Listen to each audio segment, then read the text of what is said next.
Par rapport à ton frère Axel Merrill, nous savons tous ici que il y a quelques petites complications avec la famille de la Côte d'Ivoire, mais tu as tenu à inviter Kimi. Et nous ne comprenons pas quel était le projet. Non, j'ai tenu à inviter Kimi à cause de sa communauté. Mais l'objectif, tu vas remarquer sur la majorité de tous les invités, c'était des invités à tête forte.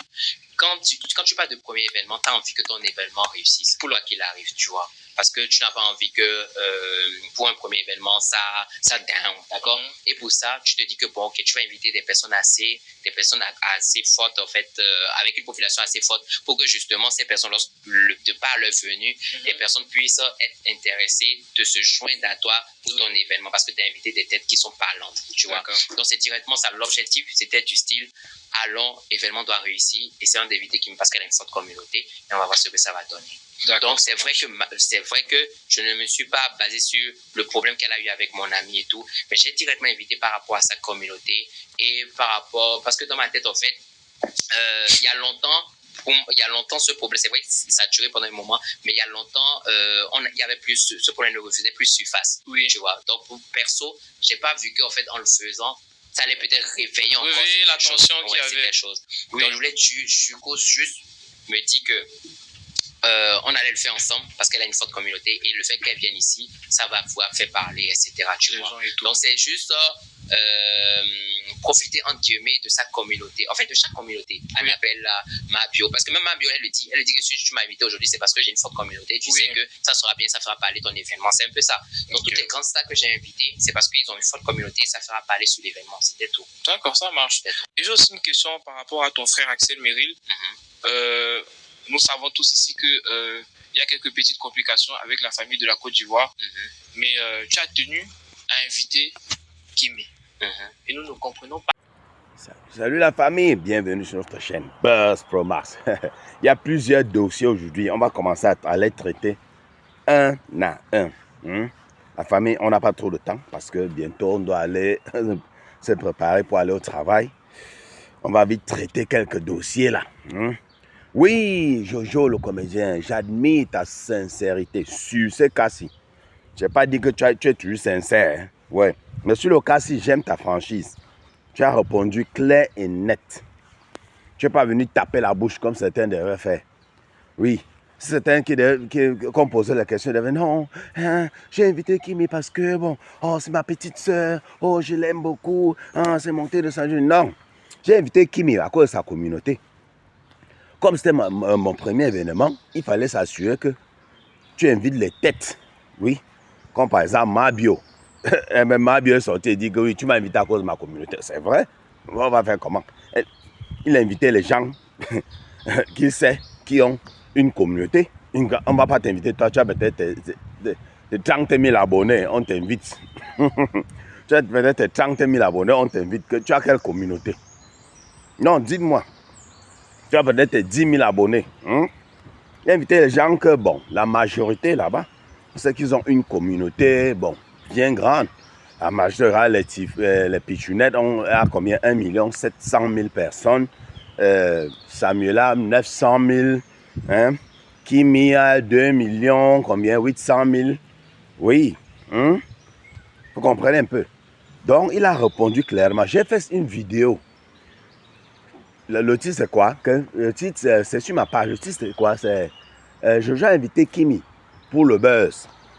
Les gens sont venus. Waouh, laisse ça, laisse. Laisse ce que tu dis là. Oh, c'est à cause de son étoile. Oh, les gens l'aiment. Oh, Jojo l'aime. Oh, c'est monté descendu. Oh, laisse ta Buzz Pro Max. Heureusement, toi-même, tu as fait la vidéo pour parler, pour dire ce que moi j'avais déjà vu. Ah oui. Que tu savais qu'elle a une grande communauté et que ça devait faire l'impact. Il devait booster ton événement. Oui. C'est de ça qu'il s'agit. Oui. Ça devait attirer l'attention des gens. On sait que mettre. Ça c'est un. Les gens devaient penser au truc qu'il y a eu entre elle et Axel Merrill et la curiosité, oui. Même comme ils ne s'attendaient pas. que ça allait, le problème qui a surgi là allait exploser. Il ne s'attendait pas à ça. Il se dit que non, ça fait longtemps, tout était calme. Oui, il dit qu'il ne s'attendait pas à ça. Bon, sur ce coup-là, je me dis que je n'ai pas trop complètement sincère. Comment tu peux dire que ça fait un temps que c'était calme, hein, il n'y avait rien. Pourtant, il y a de cela quelques semaines seulement. Il y a eu un problème que Arsène a posé une question à Arcel Merrill sur leur collaboration. Arcel a dit que non, que généralement les gens viennent vers lui pour prendre sa lumière et tout. Que généralement c'est les gens qui prennent la lumière de lui. Généralement, il n'a pas dit tout le temps, mais généralement. Et il dit que sa collaboration avec Kimi c'était gagnant-gagnant. Donc, tu me donnes, je te donne. Il a gagné là-bas et Kimi a aussi gagné. Le problème avec les deux teams, c'est que certains gens de la team d'Arcel n'acceptent pas que Kimi a aussi donné. Je ne sais pas si c'est Kimi qui a vraiment donné visée, ou c'est le nom Kimi, ou c'est l'impact, vous voyez un peu, non, qu'ils ont créé à deux, qui a donné un peu plus de visibilité à Arsène Merrill, parce que Arsène était assez célèbre. Oui, je ne sais pas, mais ce qui est sûr, c'est que la visibilité d'Arsène a augmenté après leur là. Oui, même comme après, ça a été comme un cadeau empoisonné. Parce qu'après ça, on a descendu Arsène. On a essayé de descendre Arsène. Il fut une époque, je vous disais même que je préfère Arsène en thèse de connaître Kimi. Parce qu'on ne l'insultait pas sur le méta. Personne ne venait sur le méta pour insulter Arsène. Je disais ça, que je préfère Arsène Merrill avant. Maintenant, il est plus célèbre, mais il est plus détesté par certaines personnes. Pourtant, avant, il était un peu peut-être moins célèbre, mais il n'avait pas une team de haters, comme ça, là, les haineux. Oui, qui tombaient sur lui à chaque fois qu'il ouvre la bouche. Je disais ça. C'est maintenant que ça s'est calmé. Avec le temps, vous savez que le temps soigne certaines choses, oui. C'est maintenant, mais il y avait un temps, c'est qu'Arsène Merrill, tu veux prononcer Arsène Merrill quelque part, on est en train de t'insulter. Ils étaient sur la toile comme les fourmis magnang, mon frère. Ils étaient sur la toile comme les fourmis magnang. Tu ne peux pas prononcer le nom d'Arsène quelque part. Heureusement que Dieu a aussi fait le parler d'Arsène. Dieu les a divisés. Ils sont divisés, subdivisés, ils sont, mon frère. Voilà pourquoi ils n'ont plus l'aine là, ça n'a plus trop de puissance. Avant, ils étaient plus unis, hein. Oui, mais après, maintenant, hein, on sait. Dieu a fait par là. Eux-mêmes, entre eux, ils ont commencé à se chop. C'est là où leur combat s'est affaibli. On dit divise et tu vaincras. Oui. C'est ça. Eux-mêmes, ils ont commencé à se chop entre eux. C'est là où c'est fini. Mais de ça, il s'agit. Mais il y a quelques énergumènes là qui sortent quand tu veux parler. Ils forment une petite communauté là quand tu veux, oui. Quand tu veux sortir et parler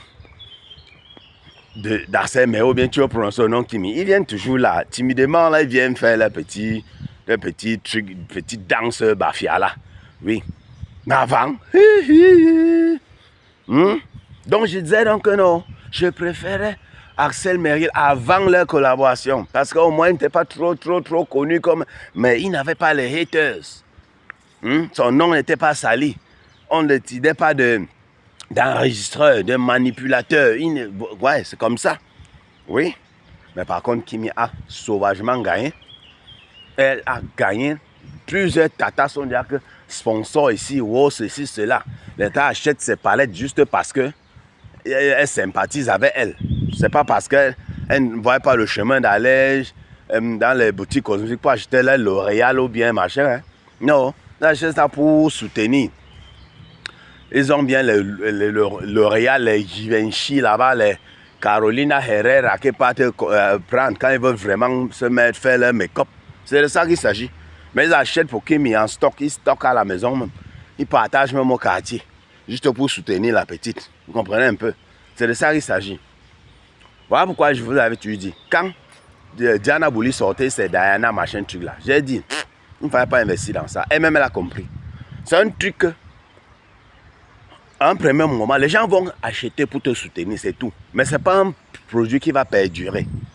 Parce que il y a déjà les marques établies dans ce business-là. Et là, Mais le combat là-bas est rude. Il y a les marques établies. Et les gens sont derrière, les produits que les gens sont derrière, que c'est à leur tête que, oh, il faut que j'achète mes produits L'Oréal, il faut que j'achète mes ceci. Donc, tu vas venir avec un petit produit que tu as pris au quartier, tu penses que tu vas venir déclasser les grandes marques. Mon frère, les gens achètent pour te soutenir, c'est tout. Et donc, le business ne peut pas faire long feu. Il disait à Diana Boulay, réfléchis encore. Réfléchis, c'est de ça qu'il s'agit. Et la famille, bon, comme le sujet de l'invitation de Kimi a été tranché, on va passer à autre chose, hein, la famille. On se prend à très bientôt pour une nouvelle vidéo. Bisous à sa fonte, surtout ne mettez pas les organes.